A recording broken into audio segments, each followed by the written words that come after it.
Sipas të dhënave nga Drejtoria e Përgjithshme e Tatimeve, janë 10.881 tatim pagues që kanë përfituar nga fshirja apo shuarja automatike e 4.8 milion euro detyrimeve tatimore të papaguara, ndërsa 6.475 tatim pagues janë shregjistruar automatikisht në përputhje me përcaktimet e ligjit të faljes. Administrata tatimore rikujton bizneses se 30 qershori 2026 është afati i fundit për pagesën me një këst të vetëm të 50% të detyrimit kryesor për periudhën 1/1/2015 deri në 31/12/2019 me qëllim përfitimin e fshirjes së 50% të mbetur të principalit, si dhe faljen e plotë të gjobave dhe kamat vonesave. Nga ana tjetër, administrata tatimore ka ndërmarrë hapat e nevojshëm për identifikimin dhe njoftimin e tatim paguesve që nuk përfitojnë nga lehtësitë e parashikuara në këtë ligj, duke u bazuar në të dhënat konkrete të administruara. Tatim paguesit që janë njoftuar për këtë fakt dhe që nuk janë dakord me njoftimin e komunikuar nga administrata tatimore, duhet të paraqesin një kërkesë ankesë pranë Drejtorisë Rajonale Tatimore Përkatëse me dokumentacionin përkatës si vërtetimin e gjendjes gjyqësore, vërtetimin e prokurorisë, vërtetimin e gjykatës dhe çdo dokument tjetër provues të lëshuar nga autoritetet kompetente. Dhe në rastin e nenit që përjashton tatim paguesit me vendim të formës së prerë, duhet të paraqesin çdo dokument provues, përfshirë vendim gjyqësor apo akt tjetër zyrtar që provon se për detyrimet e papaguara nuk ka një vendim gjyqësor të formës së prerë dhënë në favor të administratës tatimore. Në të njëjtën mënyrë do të depozitohen dhe kërkesat për heqje dorë nga e drejta e padisë apo ankimimit, sipas parashikimeve të ligjit, të depozituara paraprakisht nga tatim paguesi pranë gjykatës kompetente. Pas shqyrtimit të dokumentacionit dhe kryerjes së verifikimeve përkatëse, administrata tatimore do të vlerësojë çdo pretendim të paraqitur dhe do t'i kthejë përgjigje tatim paguesit. Në rast se konstatohet se tatim paguesi plotëson kushtet e përcaktuara në ligj, do të merren masat e nevojshme për sigurimin e përfitimit të lehtësive përkatëse, duke garantuar zbatimin e drejtë, transparent dhe të njëtrajtshëm të ligjit për të gjithë subjektet.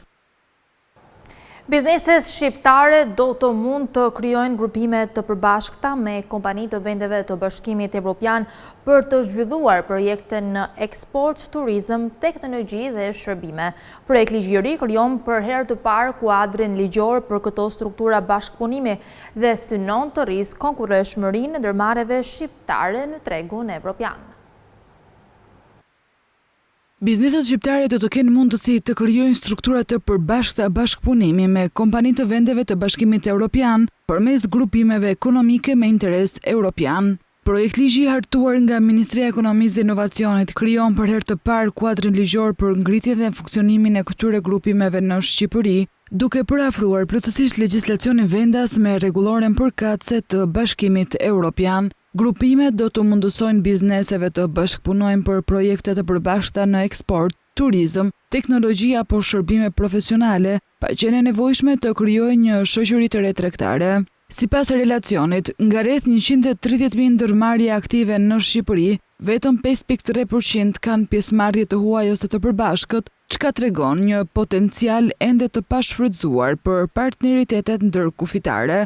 Grupimi do të regjistrohet pranë qendrës kombëtare të biznesit dhe do të fitojë personalitet juridik. Ai mund të ketë deri në 20 anëtar dhe nuk mund të punësojë më shumë se 500 persona. Vendimet kryesore përfshirë pranimin anëtarëve të rinj apo ndryshimin e kontratës do të kërkojnë miratimin unanim. Anëtarët do të mbajnë përgjegjësi të pakufizuar dhe solidare për detyrimet e grupimit. Fitimet dhe humbjet nuk do të tatohen në nivel grupimi, por do të kalojnë drejt për drejt anëtarëve. Zbatimi i ligjit parashikohet të kushtojë rreth 250.000 euro për trajnimin e stafit dhe përmirësimin e sistemeve të qendrës kombëtare të biznesit. Sistemi elektronik pritet të lidhet me regjistrat evropian të biznesit deri në fund të vitit 2027.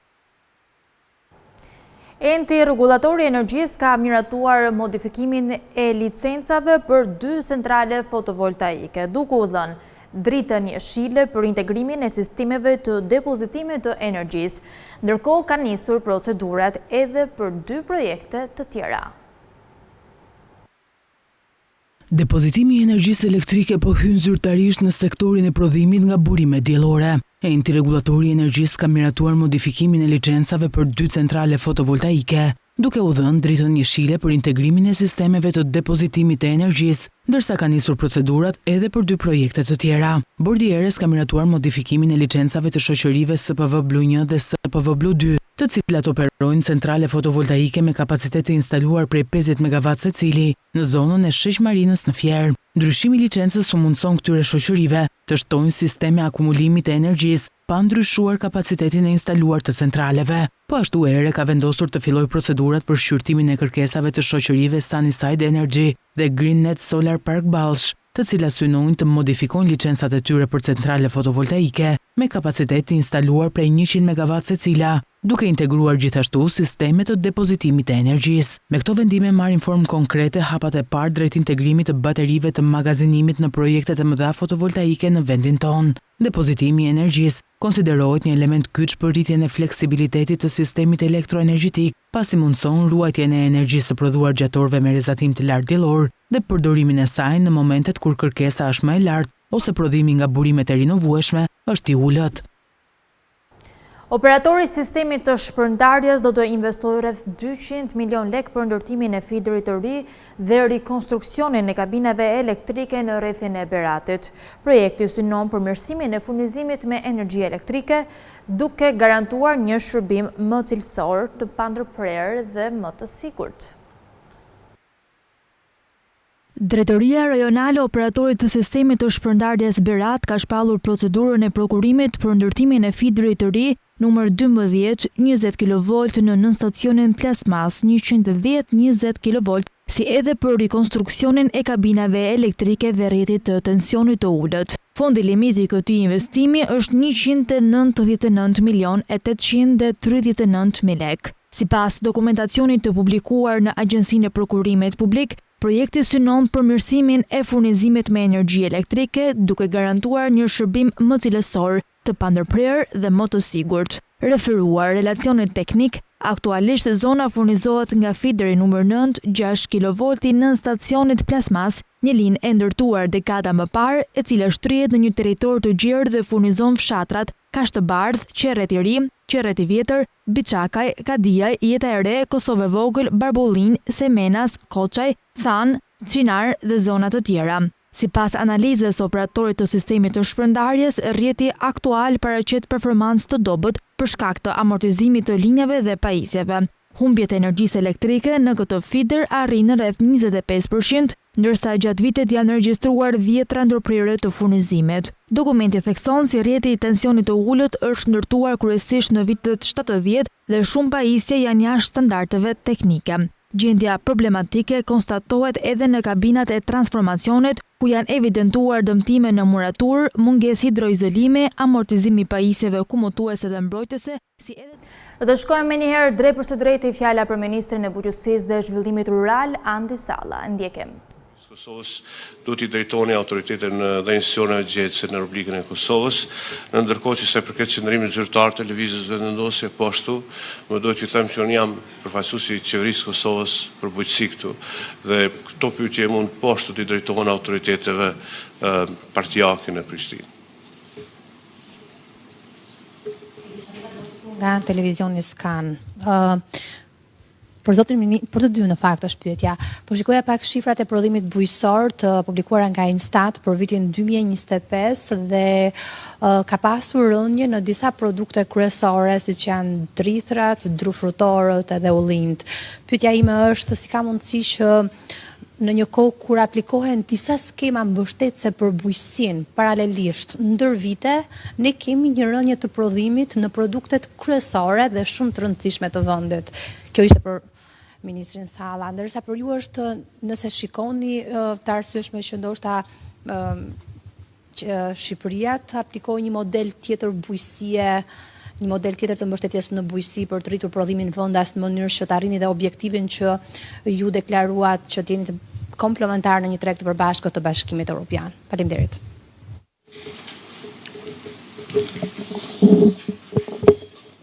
Atëherë ne vetëm vitin e kaluar si mas statistikave që kemi nëpërmjet institucionit tonë, por edhe atij doganor, kemi eksportuar rreth 330.000 ton produkte, që është një shifër goxha lartë vetëm në sektorin bujqësor, por edhe në 6 mujorin e parë, i cili tani është drejt mbylljes, kemi kaluar, pra i kemi kaluar shifrat e 6 mujorit parë të vitit të kaluar, që është një mundësi shumë e mirë dhe potencial për sektorin bujqësor dhe prodhimin në vendas që ka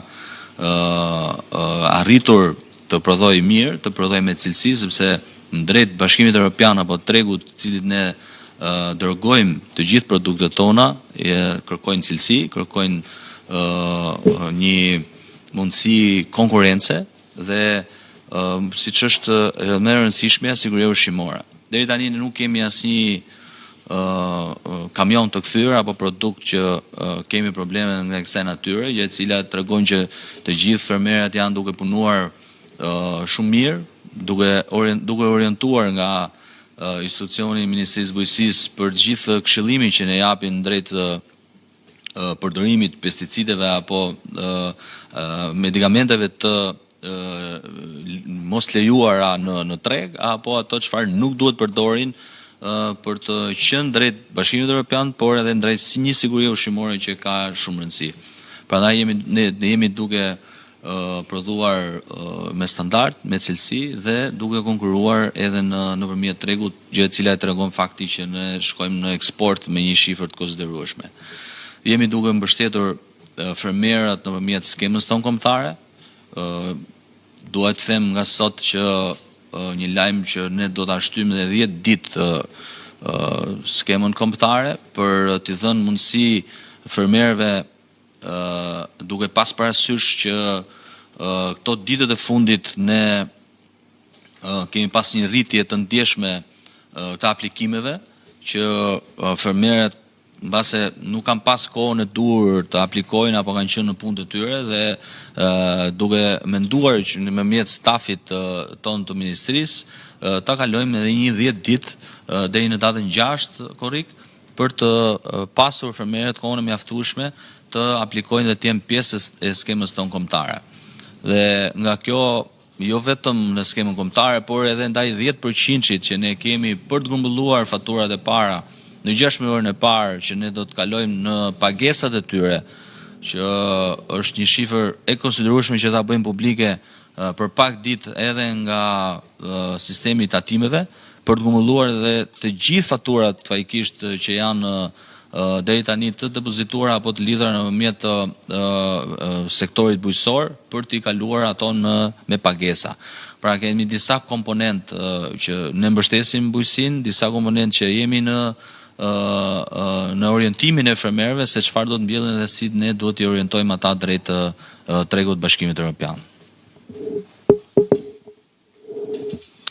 Mirë, ishte në fakt jem pyetje relevante edhe për rubrikën e Kosovës.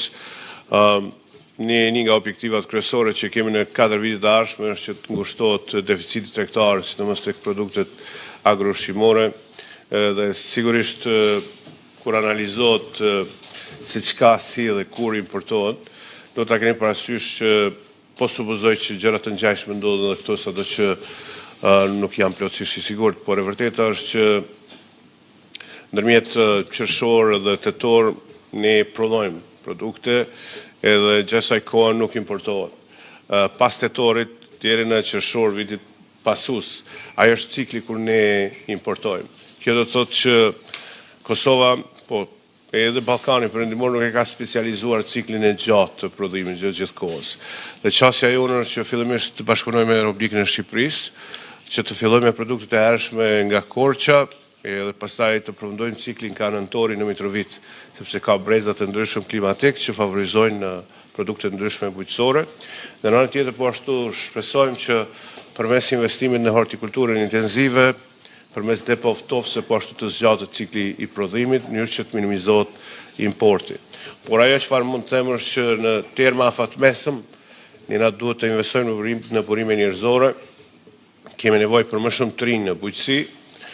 Mosha mesatare e bujqit në Republikën e Kosovës është 53-54 vjet, për popullsinë e Kosovës është pak e shtyrë në moshë. Kështu që kemi nevojë të rigjenerojmë kuadrot dhe po investojmë. Në fakt kemi gjetur impenjim nga idetë që ka pas Ministria e Bujqësisë në Shqipëri dhe ne kemi themelu një skem tashmë për trinj në bujqësi. Së dyti, njëna duhet të mendojmë se çfarë forme produktet tona mund të gjejnë për parësinë konkurruese. Si mund t'jenë? Unë besoj që cilësia dhe bujqësia organike paraqesin rëndësi të veçantë për trojën shqiptare. Ne duhet t'i gjejmë produktet që i prodhojmë më mirë se të tjerët dhe sigurisht prodhimi organik dhe pa pesticide mund t'jetë rruga jonë përpara në tregun e madh të Bashkimit Evropian. Faleminderit. Mimoza Ibra nga Vision Plus. Një pyetje për ju, zoti Salla. Ju njoftuat që aplikimet për skemën e fermerëve do të shtyen edhe me 10 ditë. A mund të ndani disa të dhëna të paktën deri sot sa interes kanë shfaqur fermerët për skemën dhe për cilat masa konkretisht ka më shumë interes? Dhe një pyetje të dytë për IPARD-in. Ka ndonjë zhvillim, ndonjë përgjigje nga Komisioni Evropian për zhbllokimin e fondeve? Faleminderit. Shumë faleminderit për pyetjet. Ne kemi rreth 40.000 fermerë që kanë aplikuar deri tani. Pothuajse në të gjitha, në 12 masat që ne kemi, janë të interesuar për të aplikuar. Kemi në mbrojtjen biologjike, kemi në blegtori, kemi në bletari, një shifër goxha të konsiderueshme. Blegtoria, siç e përmenda, ka një numër të shtuar, sepse ka pas një interes duke qenë se ne ulëm numrin e përfituesve, pra të krerëve, nga 100 në 50, nga 10 në 5, dhe janë përfshirë një numër akoma më i lartë, dhe duke pas interes të tillë, kanë pasur edhe mundësi që të përfitojnë edhe ndaj rritjes të vlerës që ne kemi caktuar për krerë. Është një mundësi që ne duhet e japim fermerëve edhe për pak ditë, pra edhe 10 ditë, sepse një interes i shtuar ditët e fundit, duke qenë se numri i aplikimeve ka qenë maksimal si asnjëherë tjetër këto ditë, menduam dhe nga me stafin që ne ta shtyjmë edhe 10 ditë për të përfshirë gjithë fermerët dhe ata që nuk kanë pasur mundësi që të jenë pjesë e aplikimeve apo të përfitimit që ne do t'i japim në sektorin bujqësor. Prandaj është një 10 ditë deri në datën 6 për të pasur ne hapësirën t'i japim fermerëve që të jenë pjesë e skemës kombëtare. Presim në një delegacion për IPARD-in, pra për të takuar me ta në fund të muajit dhe në fillim të muajit për të krijuar marrëveshjen tona dhe për të dakordsuar për të gjithë procedurat që ne na janë kërkuar dhe çfarë ne do të diskutojmë, do të jetë një ditë tjetër, në mënyrë që ne t'i lëmë kohë dhe hapësirë diskutimit dhe atë çfarë ne do të dakordsojmë nëpërmjet stafit që do të jetë pikërisht për IPARD-in dhe atë në komision që do të bëjë vlerësimin e procesit të IPARD-it. Jemi në proces e sipër dhe na duhet edhe shumë pak ditë deri javën që vjen për të shprehur zyrtarisht se ditën apo mënyrën se si ne do të qasemi për IPARD-in. Po jemi në një proces shumë pozitiv, mbetemi shpresë plot që IPARD-i të jetë sa më shpejt dhe duke dakordsuar gjithmonë me komisionin në mënyrë që ne t'i vëmë dispozicion dhe fermerëve një shumë për 148 milion eurosh, që është një shifër e konsiderueshme për bujqësinë shqiptare dhe për sektorin në tërësi, për të pasur mundësi të investojmë në atë burime që ne i japim drejt për drejt fermerëve, por edhe duke pasur parasysh që ne kemi bërë një mënyrë ndarje të buxhetit edhe ndaj skemës tonë kombëtare për të mos mbivendosur në ato masa që ne do të kemi vendosur në skemën e IPARD-it, pra fermerët të jenë pjesë e të gjithë skemave tonë, nga skema kombëtare, nga IPARD-i, por edhe 10% që ne kemi vënë në dispozicion nga 1 janari në vazhdim. Plus është dhe garancia sovrane, një komponent tjetër i rëndësishëm që ne kemi nënshkruar marrëveshje me Bankën e Shqipërisë dhe me Bankën e nivelit 2 për të orientuar dhe për të ndihmuar fermerët deri në 2 milion euro kredi me një interes 2%, gjë e cila I jep mundësi fermerëve dhe jo vetëm fermerëve dhe bizneseve të tjera tashmë me marrëveshjen e re për të ndihmuar me një interes 2%, por me një garanci deri në 70% të kolateralit nga shteti shqiptar. Prandaj janë disa komponentë mbështetës për sektorin bujqësor, jo vetëm skema kombëtare, por edhe këto komponentë të tjerë të cilat janë një mbështetje shumë e fortë për fermerët shqiptarë dhe një mundësi ekonomike për ta shtyer sektorin ton përpara. Mirëdita gjithëve, përshëndetje nderuar ministra, unë kam një pyetje. Unë jam Granit Sokolaj, përveç pjesës mediatike, drejtoj edhe 2 organizata konsumatori me të njëjtin emër në fakt në Shqipëri dhe në Kosovë, që quhen Qendra Alert ose OJQ Alert. Zoti Muja, kam përshtypjen se keni informacion dhe dieni në lidhje me një hulumtim dhe publikim që kemi bërë për importin e mishit brazilit në Kosovë. Në 2024-2025 janë mira, 10 mira ton të importuar nga Brazili nga stabilimentet të pamiratuar nga Bashkimi Evropian. Agjencia e Ushqimit dhe Veterinarisë Kosovës historikisht ka deklaruar që mishi që vjen në Kosovë I gjellit, është I sigurt nga stabilimentet miratuara të tjera. Nga komunikimet që kemi pasur me ta, është vërtetuar që këta kanë qenë të pasinqert historikisht, për të mos I rënduar se nuk I kam përballë me konsumatorët e Kosovës. Sepse në komunikime pranojnë që ne nuk kemi bazë ligjore për të importuar mish nga stabilimentet miratuar nga BE-ja, por sipas legjislacionit të Kosovës. Nga ana tjetër, mungesa e sinqeritetit të AUV-it thellohet kur ata thonë që nuk kemi ligj, ndërkohë ka një udhëzim administrativ, është me numër 25 I vitit 2007, I cili sakson mënyrën e importit mishit Brazilit në Kosovë nga stabilimentet miratuara ose në bazë marrëveshjeve mes 2 shteteve. Po kjo e fundit nuk mund ndodh sepse Brazili nuk e njeh shtetin e Kosovës, Republikën e Kosovës si shtet pavarur. Pra, nuk ka lidhje shumë qasja e AUV ndaj OJQ Alert, po ndaj konsumatorëve të Kosovës, duke I rrezikuar seriozisht sigurinë ushqimore të tyre.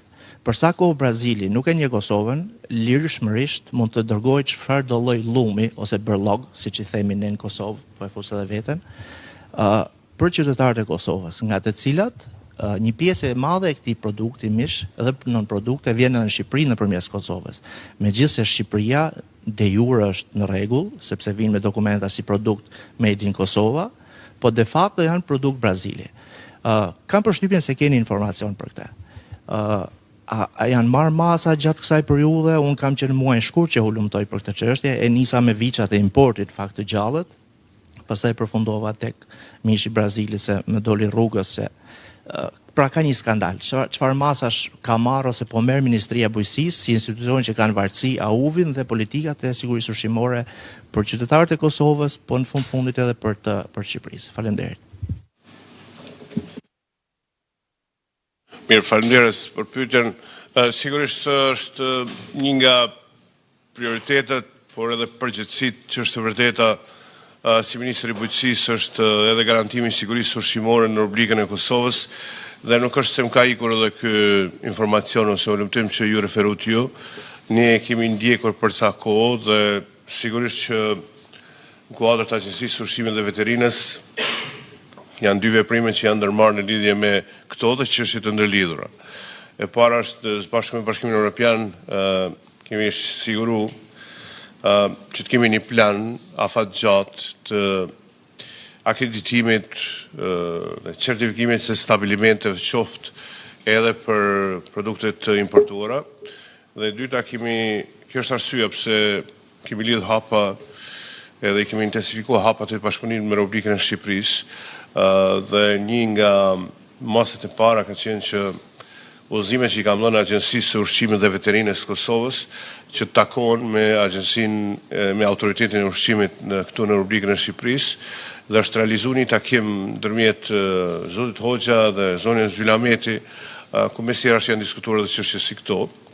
Por ne do të jemi në gjendje që hapat konkret, masat konkrete edhe rezultatet që vijnë nga kjo që komunikojmë në një kohë posa të kemi informacionet e gjitha dhe të sakta. Ishte lidhe me Shqipërinë, ishte vetëm me konsumatorët e Kosovës. pra masat, për t'i mbrojtur ata nga ky produkt që vjen nga stabilimentet pa miratuara. E qartë është, mirë po, arsye pse ne jemi landlock, i parasysht, në rast se importohet, ka një farë burimi tranzicioni, dhe na duhet një bashkëpunim pak më i gjerë se sa vetëm autoriteti ushqimor i Kosovës. Për këtë arsye në rand parë, ne na duhet bashkëpunimi me Republikën e Shqipërisë, po bashkëpunojmë ngushtë edhe me Malin e Zi, edhe me Republikën e Maqedonisë, sepse vetëm hapat e koordinum mund të sigurojnë identifikimin e hershëm dhe trajtimin emergjent të rasteve si këto. Por kemi informacion, e kam ndjekur personalisht këtë hulumtim, më ka ardhur në tavolimin time të punës, dhe sigurisht mund të jemi lumtur që t'jap një informacion më të detajshëm, posa të kemi rezultate për këtë. Faleminderit. Përshëndetje, Urdina Muça nga Top Channel. Zoti Muja, unë kam realizuar një kronik duke bërë një krahasim midis skemave mbështetëse që aplikohen në Kosovë dhe në Shqipëri. Ju keni skemën mbështetëse për litër për qumësh, lek për litër qumësh, një skem që kërkohet shumë dhe nga fermerët shqiptar. A mendoni që është e nevojshme, zoti Salla, që një marrëveshje e tillë të shikohet edhe në bashkëpunimin e skemave, pasi ministrat e tjerë të bujqësisë kanë thënë që është shumë e vështirë të aplikohet në vendin tonë për shkak të monitorimit. Pyetja e dytë lidhet me helmimin e studentëve të Akademisë Policisë. Numri i tyre ka shkuar në 64. Përse masat e Autoritetit Kombëtar të Ushqimit nuk e parandaluan helmimin e radhës dhe kompania vazhdojnë që të furnizojnë me ushqim studentët e Akademisë. Dhe përsa i përket garancisë sovrane, zoti Salla, mendoni që do të ketë sukses kësaj herë dhe bankat e nivelit të dytë do të përkrahin sektorin e bujqësisë pasi konsiderohet me risk të lartë? Shumë faleminderit, Urdina, për pyetjet. Spari për skemën kombëtare është një skemë që ne jemi parafruar legjislacionit Bashkimit Evropian dhe për litër qumësh nuk përmban një koncept dhe një kontekst të tillë. Pra ne jemi duke përshtatur drejt Bashkimit Evropian dhe aq më tepër duke mbuluar në 4 komponent të gjithë sektorin bujqësor, nga skema kombëtare, nga garancia sovrane, nga 10% i faturës, autofaturës, që ato duhet të grumbullojnë faturat, dhe nga hapja e partit që ne jemi në fund për dakordsuar, pra në procesin e hapjes së i partit. Dhe janë disa komponent të rëndësishëm për të mbështetjen e të gjithë fermerëve shqiptarë dhe për t'i dhënë mundësi për të përfituar një buxhet shumë herë më të madh nëse do t'i bëjmë të gjithë bashkë në vlerë totale. Është një vlerë shumë e konsiderueshme, por dua që në takimet që unë bëj çdo ditë në terren, bashkë me fermerët, në sektor të ndryshëm, i orientoj dhe dua që edhe nga këtu sot i bëj ftesë që ne të dim të përthithim me mënyrat e aplikimeve, por edhe ndaj projekteve që ne duhet bëhemi gati për gjithë këto komponentë cilët unë përmenda. Është rëndësishme që dokumentacioni të jetë i saktë dhe i rregullt, por edhe ndaj të gjithë legjislacionit që ne kemi vënë në dispozicion. Dhe kjo jep një mundësi fermerit shqiptar, jo vetëm në një aspekt mbështetje, por në disa aspekte mbështetje, në disa drejtime dhe në të gjitha fushat për të qenë i mbështetur nga qeveria shqiptare me të gjithë komponentet që ne kemi vënë në dispozicion. Sa po i përket në helmimit në akademinë që ne jemi marrë që nga në hapet e parë të njoftimit që kemi pasur nga ora 3 e mëngjesit, kemi marrë të gjitha masat për të izoluar dhe blokuar ambientet të cilat janë në akademi, por është një fush që duke u ndjekur nga Policia e Shtetit dhe organet e tjera legjizbatuese për të vënë para drejtësisë të gjithë personat që janë përgjegjës për këtë problematik. Dua të theksoj që në helmimin e parë nuk kemi pasur një helmim për ushqimeve, por për higjienës. Dhe këte kanë treguar analizat dhe ne do të presim analizat që do të dalin sot për të vërtetuar se nga vjen shkaku dhe ku është problematika dhe pasoja që ne na duhet i parandalojmë faktikisht nëpërmjet autoritetit kombëtar të ushqimit, por që kemi marrë masat e nevojshme deri tani në këtë moment për sa i përket aspektit ligjor dhe atë çfarë ne duhet ndërhyjmë pikërisht në këto momente. Pyetja e garancisë sovrane, në garancinë sovrane kemi pas një mbështetje deri në 250.000 euro. Duke pas një interes ndaj garancisë sovrane për ta mbështetur më shumë në vlerë, pra ne kemi çuar deri në 2 milion euro mbështetje.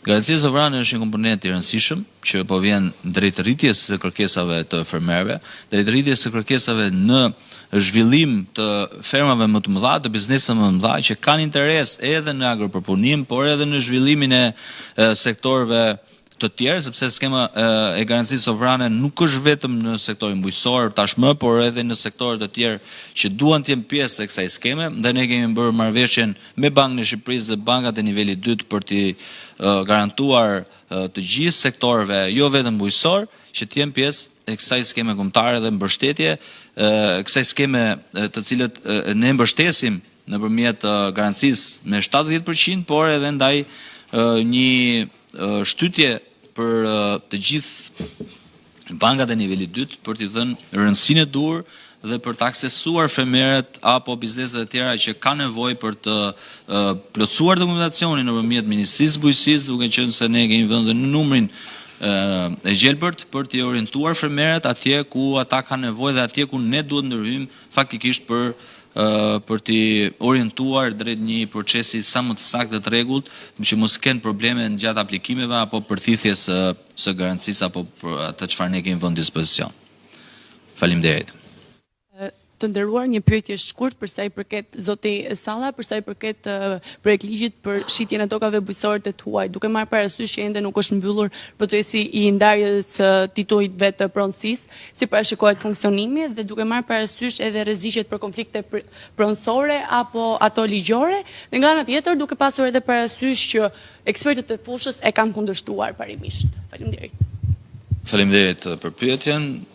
Vjen mirë që gjej rastin edhe ta shpjegoj sepse kam parë në disa portale apo media që e kanë transmetuar këtë proces, por nuk ka arritur që të eci në asnjë aspekt përveç se kaluam në një proces në një dëgjes publike për të, por ajo është një aspekt konsultimi që ne do të dalim një konsultim dhe më pas do të marrim të gjithë vlerësimin e duhur. Kjo kërkon disa vite, nuk është e tanishme, pra kërkon një proces shumë të gjatë, mbi 7 vite, që nuk është për të miratuar tani dhe është një proces që besoj që do vite për të konsultuar, për të amenduar dhe për të pasur në një proces të tillë akoma më keq për ta kaluar si thoni ju tani në aspektin ligjor. Prandaj do na duhet kohë apo